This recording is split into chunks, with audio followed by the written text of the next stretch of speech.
You're listening to Dairy Voice by Dairy Business News, a podcast exclusively for the dairy industry.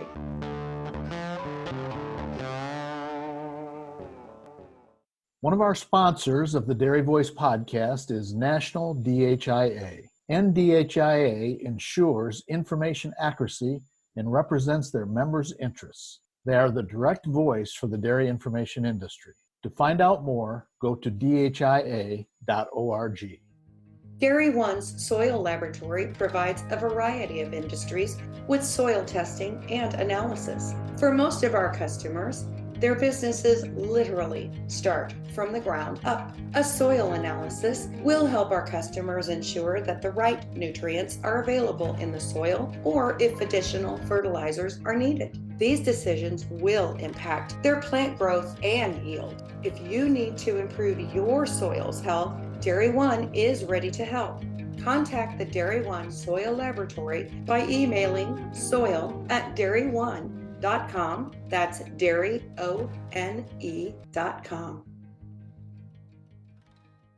Good morning, good afternoon, good evening, wherever you are at in your day. Welcome to the Dairy Voice podcast by Dairy Business News. I'm your host today, Connie Kuber with Sealpro Silage Barrier Film and Connor AgriScience. I recorded an episode about silage harvest planning with Eric Dorr of Stillwater Animal Technologies. Because there is so much great info here, we decided to split the recording into part 1 and part 2. So buckle up, here's part 1.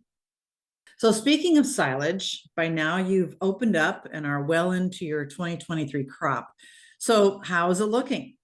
Today's topic is setting goals for the 2024 harvest and planning ahead. You might think, well, it's too early for that. I just got done with harvest, it seems like. But as we look at our operations and the price of corn silage, it's important that we get it right. So planning should start happening now. Today, I'm pleased to welcome my guest, Eric Dorr of Stillwater Animal Technologies in Nampa, Idaho. Welcome to the Dairy Voice podcast, Eric. You've got a wealth of information to share. Well, thank you, Connie. It's a pleasure to be here. I'm excited to do this. I've never done a podcast before, so we'll hope I don't mess it up too badly. That's why they have edit buttons on these things, right? I'm sure you'll do great. I've been involved in the silage industry a little over 20 years now, and started in my career in Nebraska, was working with a manufacturer of silage inoculants there, worked Nebraska, the High Plains into Colorado, down into Texas, and then had an opportunity to move to Idaho about 17 years ago, and that's when I originally started Stillwater Animal Technologies. So I was working with some silage products then and some other animal health and nutrition products across the Northwest primarily, and then came across a product that was the first oxygen barrier product, a product called Stop. And I was the first person west of the Mississippi River to import that. And of course, that's how I became intimately involved, I guess, at the time with, was it even Connor AgriScience at the time? It was Connor Marketing. Yeah. Connor Marketing. Yeah. Okay. Right. So I knew it was somewhere in there, and working with you and your husband, Ron, on getting Stop at that point in time into California, which is, of course, changed. And after doing that for many years, worked with a few other animal nutrition companies, mostly focused in the Northwest. And then for the last 8 or so years was working for a European company that was in the silage manufacturing business, or silage inoculant manufacturing business, Christian Hansen. And worked in their technical support division, worked in business development, traveled all over the Northern Hemisphere. Still haven't crossed the equator yet. Got to spend a lot of time in Europe, spent a lot of time across North America, went as far as Russia to do consultations. And really what I, really enjoy doing is getting on farm, seeing what producers are doing, seeing challenges, issues, problems that they might be having in their silage programs, and then offering consultation advice, information, etc., to help them, improve so that we don't have those same things happen in the future. How do we always work and focus on continual process improvement? Right. I've been with you on farm. You do a great job of talking to people and trying to go through what it is what they have been doing, what they can do better. And I think that's always really appreciated. So that's what you've done in the past. What are you doing now? Well, so in December, I decided there was just a good opportunity. A good friend of ours who's no longer with us, Dr. Keith Bolson, was a really good mentor of mine, and learned a lot working with Keith over the years. And this was something that he always used to provide, right? For late in Right. his career, Keith spent a lot of time doing on-farm consulting and stuff, but he's no longer with us. And I just saw that there was an opportunity for this. So in December, I started a company called Silage Consulting International and launched a website called silagematters.com. So you can go there and learn a little bit more about what we do.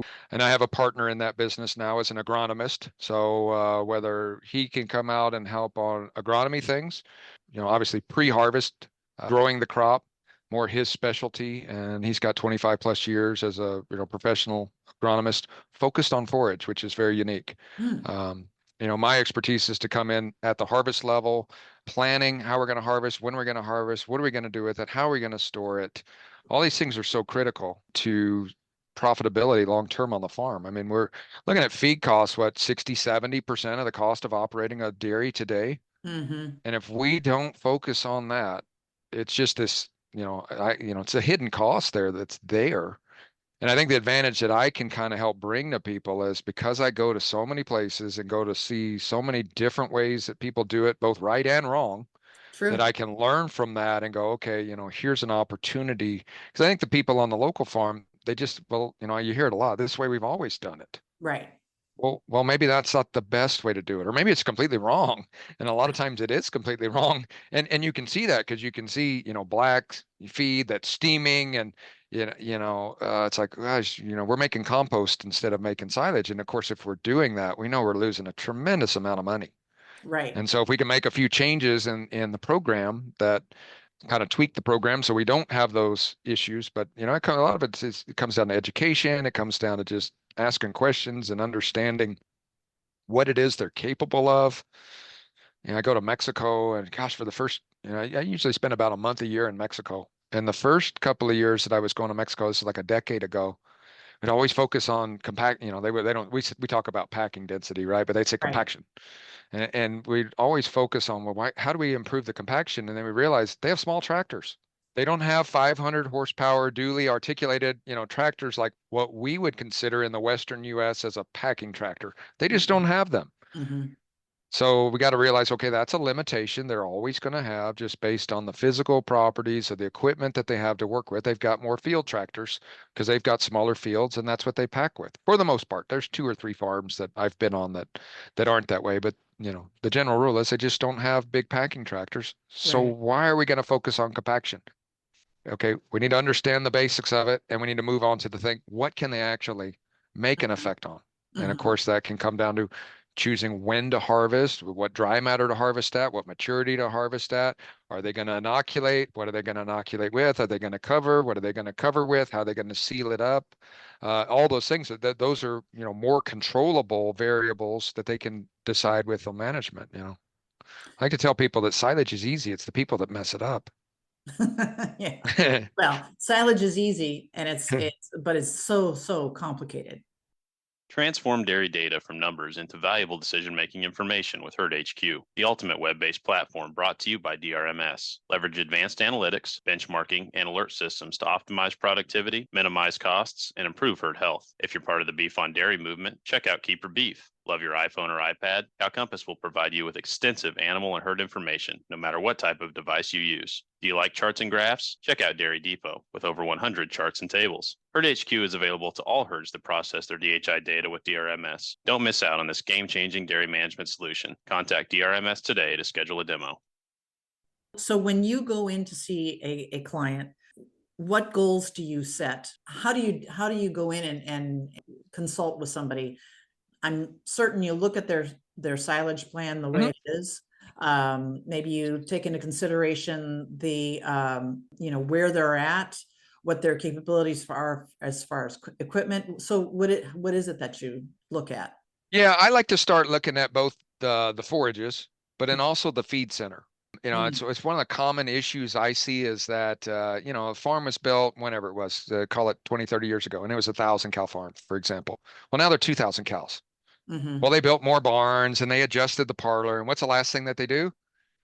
Is affect the feed center. right? And they're still working in a lot of cases. This is a very common issue I see there. So they're still working in the same, small box.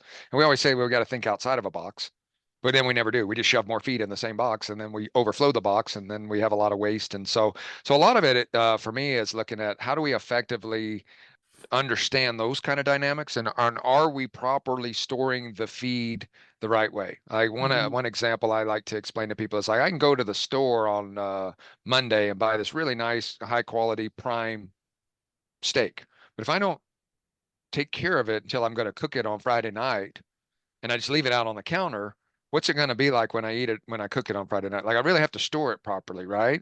And so I can start with the best material, but if I don't take care of it along the way, well, then this is the whole problem. And that's what we're doing with silage, right? We're trying to preserve this food. We always say feed, but I mean, we're trying to preserve this food and keep it fresh and clean and hygienic all the way from start to finish. And it's difficult to do if I don't have a good refrigerator to put it in. Right. And that's kind of the example. And if I'm going to put it in a refrigerator, well, I could put it on a plate, but I know I'd get best long-term storage, right? If I put it in a vacuum sealed, which is an oxygen-free environment, which is the same thing we know to do with silages today, because we have oxygen barrier technology. Well, so why wouldn't we do that? That's what we would do with our food we're going to feed our families. That's what we do with a block of cheese. Well, why don't we do that with our silages we're going to feed our animals, right? And so it kind of, so a lot of it's just like very basic, kind of stuff, but we kind of miss out on that sometimes. So I like to start there, look at, is the feed center capable of handling the types of feeds that we're bringing in?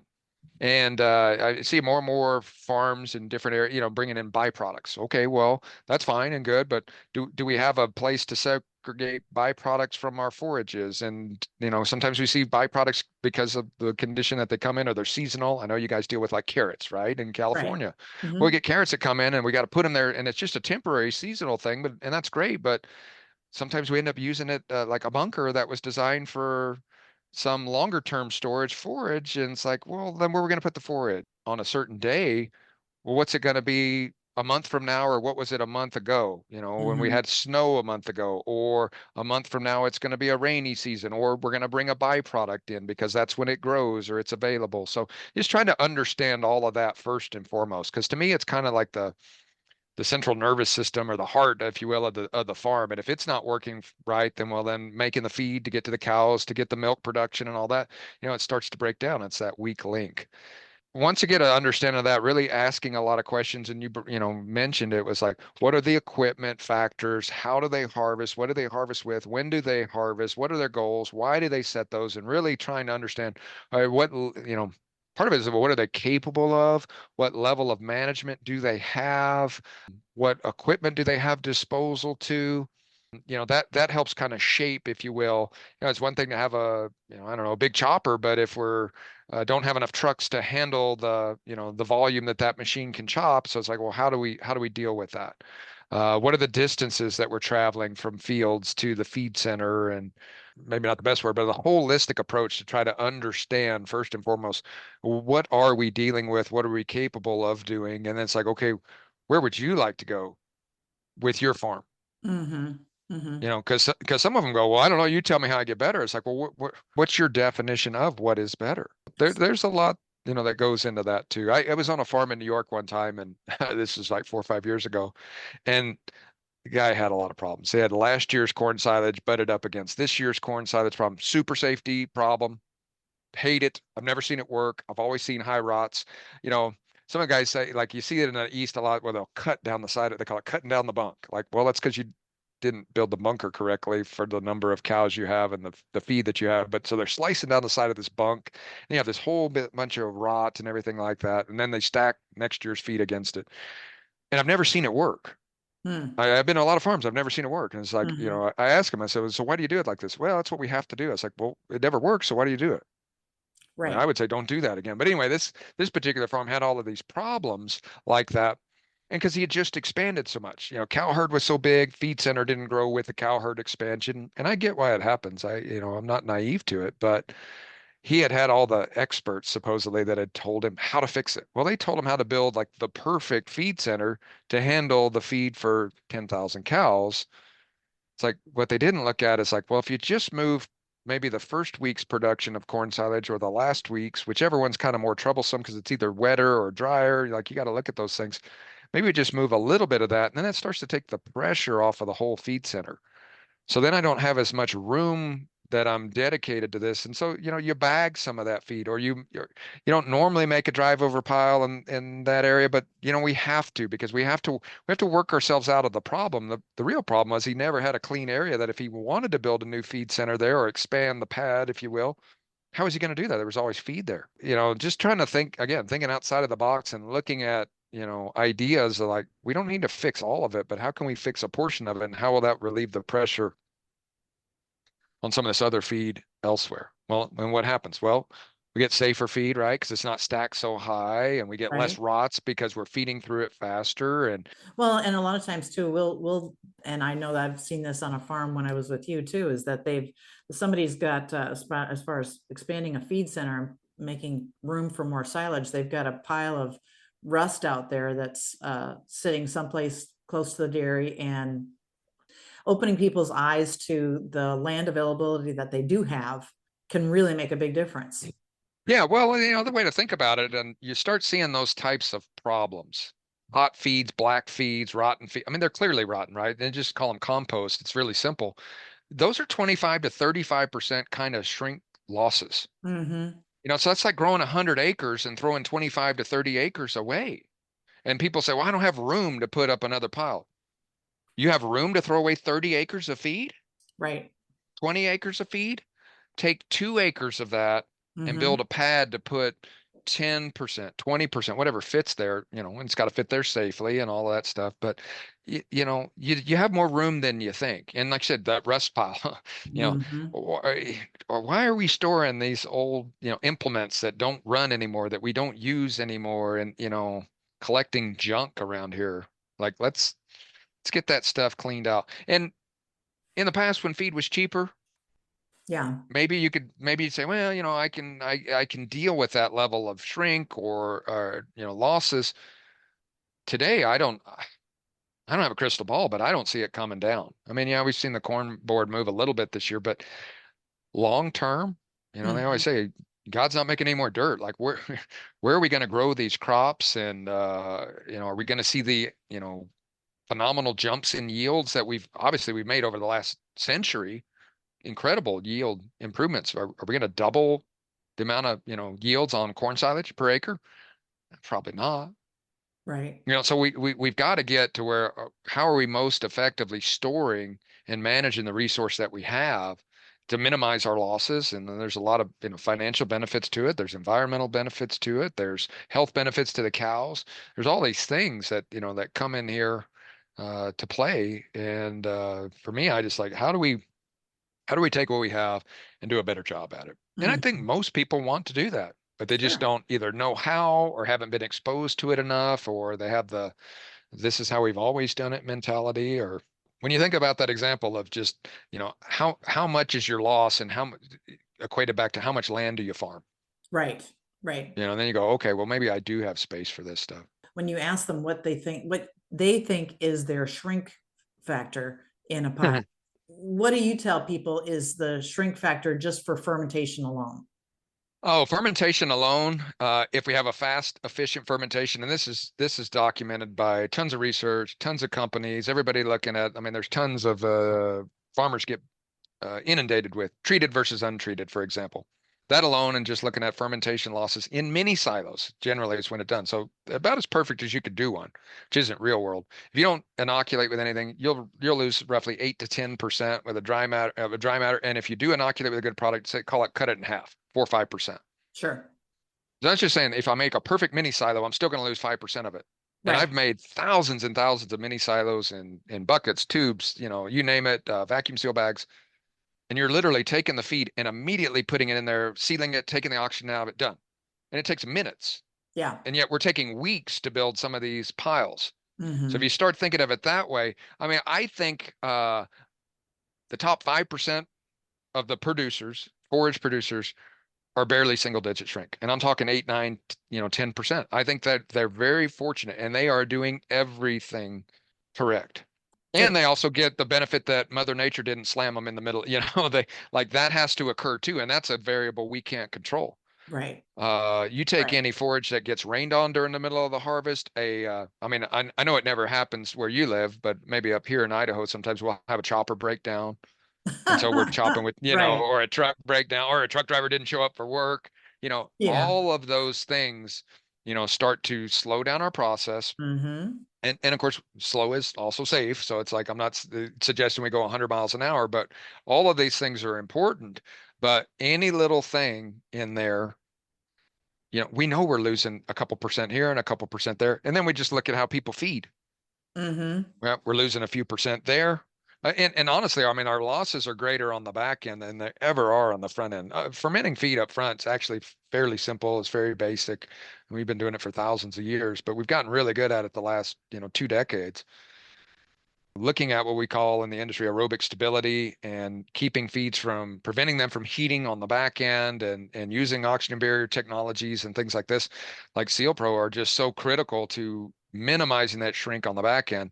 The experts would say, and I'd agree, I mean, there's 10 to 15% of lost opportunity once we open that pile up, because now Right. it is exposed to oxygen, and Right. it's exposed to oxygen until it's all gone. Yes. And it's a daily fight against it wanting to reheat and recompost or Mm-hmm. start to compost. Mm-hmm. So that's the bigger fight. Now, luckily, there's great technologies out there today that handle that, but producers have to be willing to accept them and utilize them correctly.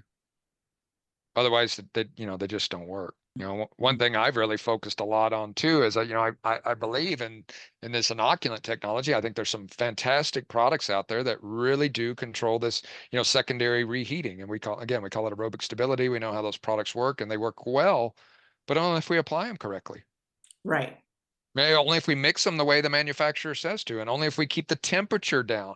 That's one of the reasons I created, my website, Silage Matters, is like all of these things matter.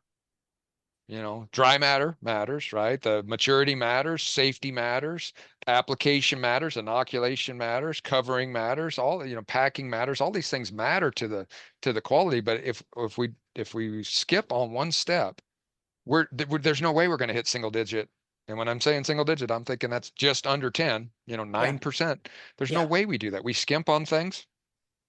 Not going to happen. And I'm not suggesting we spend money necessarily always. It's investing our money in the right technologies to get us where we want to. If I buy that prime steak on Monday, if I don't take care of it till Friday, I don't care how good the quality of the meat was on Monday. It will not be good come Friday. Have you run out of silage? Had to buy expensive, marked up feed to fill the gap? Maybe production's dropped due to lower dry matter intakes. Are molds or mycotoxins creeping through your piles or bunkers? And pitching the rot is a dangerous pain. Oxygen is the enemy. Pack it out, then keep it out with Sealpro, the professional grade silage barrier film protection chosen by top professional farmers like you. Make more, better, safer silage with Sealpro. Learn more at sealprosilage.com. So if I'm planning my harvest, I'm going to start now, and I'm going to try to figure out where I'm going to put all this feed. I'm going to figure out how much feed I'm going to need every day, what my face is going to feed off. I'm going to move out some rusted equipment if I need to, and maybe make a silage pad someplace, or take a field of that's adjacent to the place and that I've got corn growing in, and instead make a silage pad out of it. What else should I be doing as far as planning ahead? Well, and I think this is where you need to work with a local agronomist. Of course, we have a agronomist with Silage Matters, but that really understands how crops grow, what the season trends, those kind of things. Like who am I to come into Texas or New York and try to tell you what crops are going to grow there, right? I'm not there enough. So I think that's a real critical point. But what's going to happen this spring? Can we plant a little earlier this spring than previous years? All of those things I think come into play. One of the things I run into, at least, in my home area here in Idaho, is, we pretty much have a simple near the dairy trit corn rotation. if you want to call it a rotation, right? It's not a rotation, it's a flip-flop, right? But that's what we grow, and that makes sense. But I've seen producers that have, well, we got to get, maximum yield out of this triticale. And you go, okay, well, at what cost? Sometimes in May that works fine, and I'll just pull a number out of the air, but we can chop triticale, on Cinco de Mayo, and we can be planting corn a couple of days later, and that works good. But what if it rains in that time frame? Because that's happened to us a couple of times, maybe 3 out of the last 5 years or so. Now all of a sudden, I can't get my triticale harvested when I want to. It's a little bit, now it's even more mature, and it was already going for dry matter yield, right? So it's a pretty darn mature crop to begin with. Now it's 2 more weeks. Now my corn's behind, and what's that going to cause me in September? I want to chop, and again, just pull the numbers out of the air, but Labor Day, and all of a sudden it's the 20th of September when I get started. Or I'm using a custom harvester, and he's only going to be in the neighborhood at this particular time, and so I don't have any choice.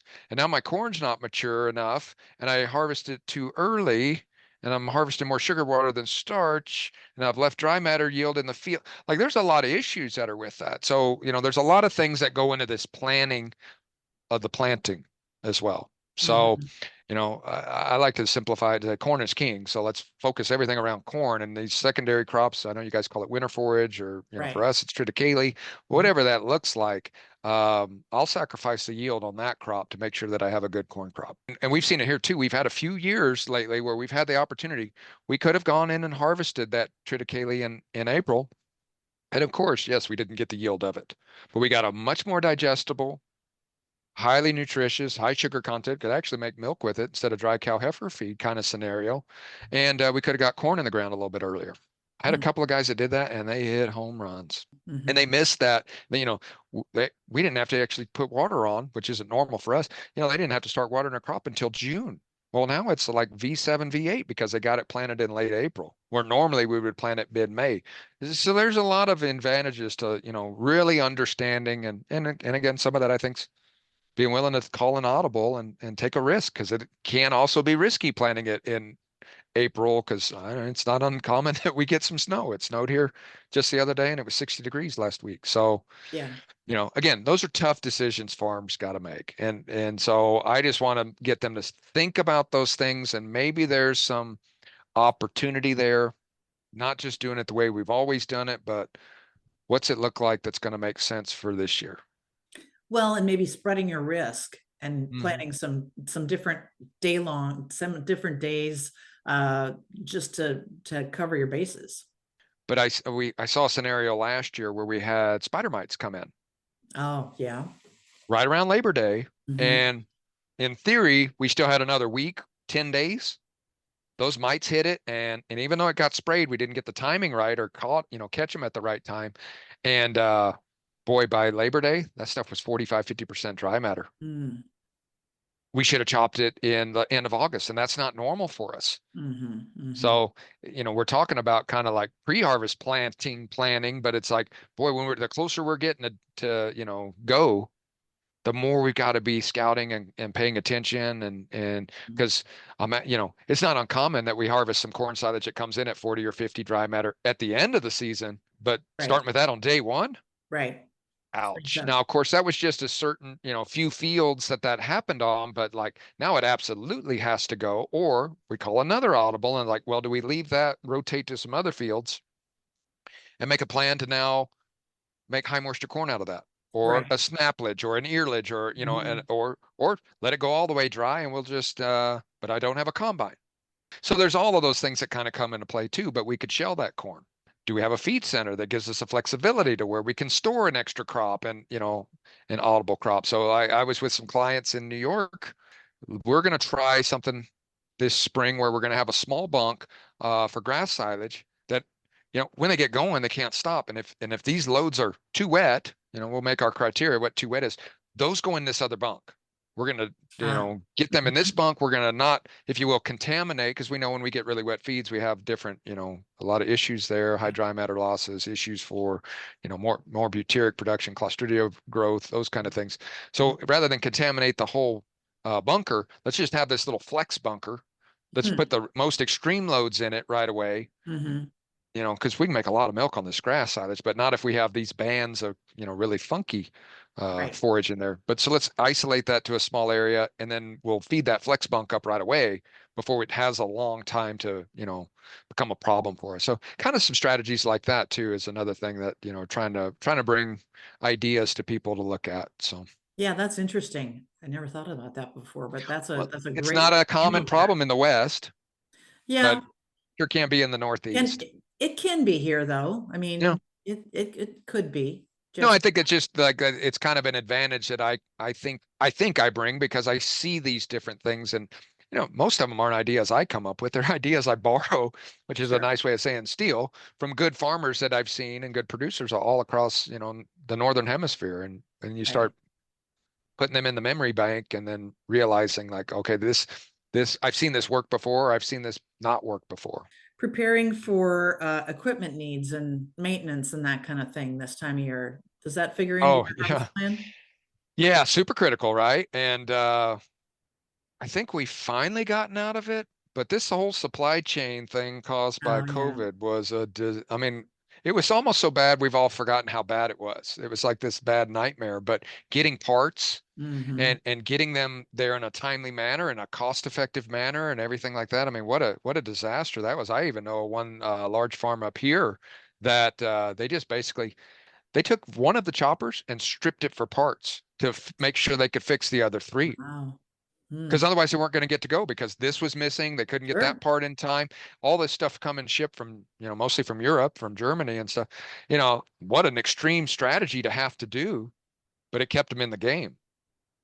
And sometimes that's the name of the game, especially on these really big farms, is being able to go and to be able to go on time. Because if you miss that window, well, then there goes the whole summer. Mhm. We'll be facing at least in this area that early spring triticale harvest, and then first cutting alfalfa while we're also planting corn. So there's a lot of things going on here, Mhm. and yeah, getting ahead of the maintenance issues is absolutely critical. I haven't heard, at least from my client base, the extreme shortage of parts and those kinds of things. And I think maybe we've also done a better job in general, all of us have for whatever needs we have of planning ahead to get them because not everything, you know, chopper parts don't come from Amazon. They don't show up in 2 days. That'd be nice, So wouldn't it? yeah, it Maybe would be that's, nice. hey, maybe that's something we ought to get into is Amazon, Ah, I guess. Yeah. AmazonChopperParts.com. Yeah. Well, I did see that one time they'd hauled some hay for people. So who knows? Maybe they'll become a logistics partner for Yes, ag equipment. But they'll yes, be like every other place. They'll have everything you need except for the one thing you need.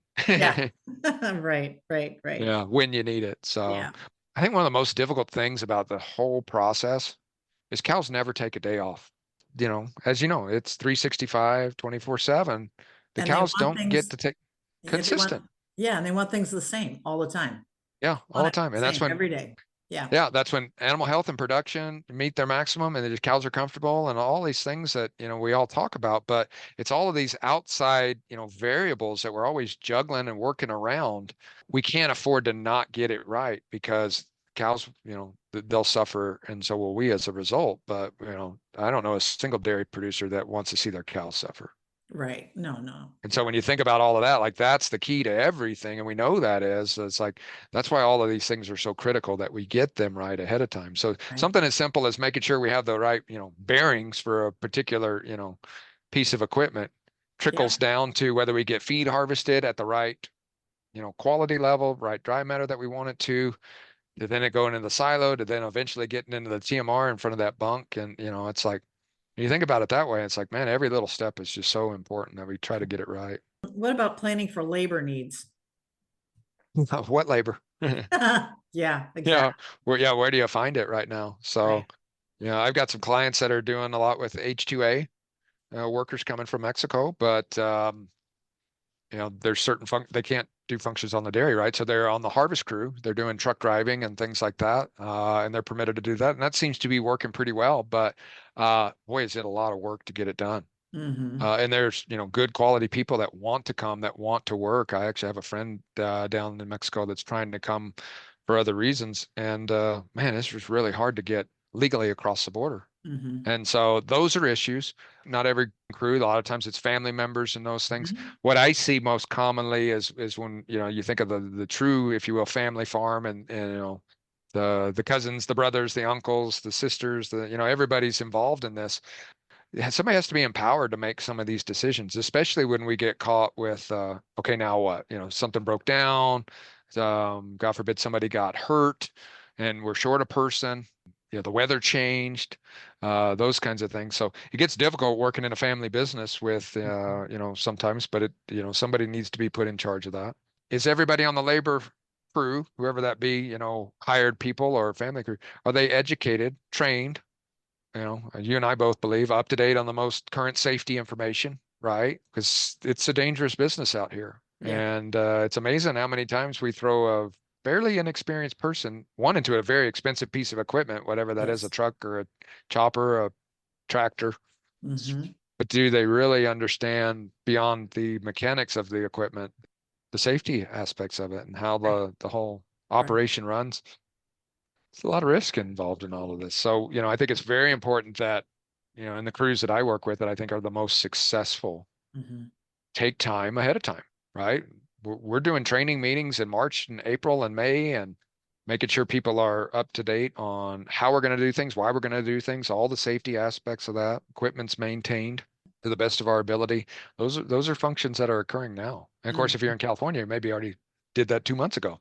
Yeah, in February, March, we talk about, hey, get everybody together and let's talk about it and do a few practice runs on some of that equipment. You can't throw like you said, you can't throw somebody up on a push tractor or a pack tractor and tell them to, here we go. And here comes a whole bunch of trucks.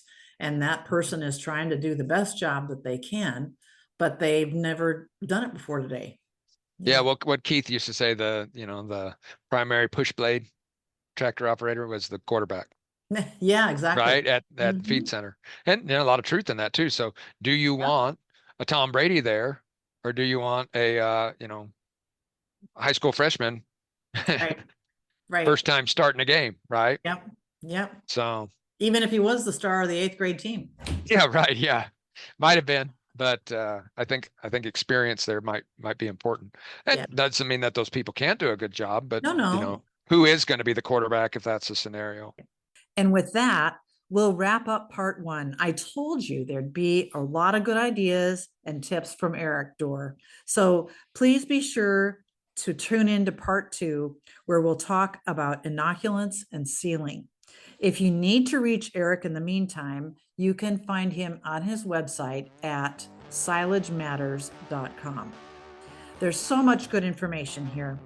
Be sure to subscribe, like, and share this episode of Dairy Voice podcast by Dairy Business News.